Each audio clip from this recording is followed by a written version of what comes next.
Hhayi, ezinye izinto emhlabeni ziyamangaza. Yazi ukuthi uma ubuka ko-social media yabo, ku-social media amantombazane anakho ukuy'gqaja yabo, mhlawumbe ilawa asafunda amanye yabo, uthatha umuntu uthi kanjena ngiyintombi nto, ngiyintombi nto, ngisagcwele mfimbi, intombi nto, I'm a virgin, yabo. Ya umuntu uyazigqaja ukuthi akazalala. Ya ayikho inkinga, uyajatshulelwa, uyabongelwa yabo, siyakhomenta sithi wow, what a wow, is a wow like that, like wow, like a jizzy, our girl, yabo kuyajatshulwa. Kodwa bafethu angibaboni amajitha yabo.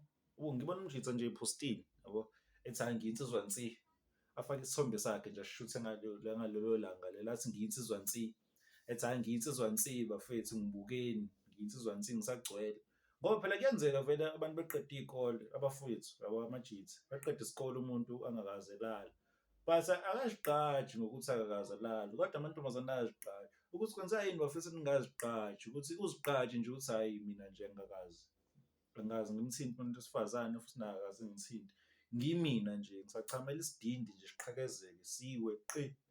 Ukuthi kwenziwa yini bafethu, umbuzo lona akuliwe ukuthi kwenziwa yini ningazigqaji. Amantombazane ayazigqaja, enye kade izigqaja intombazane esibonisa ithuli, futhi uma isithuli sesiyabona ukuthi okay, sekunjalo. Kodwa abafana hhayi abazigqaji bafethu yenziwa yini leyo?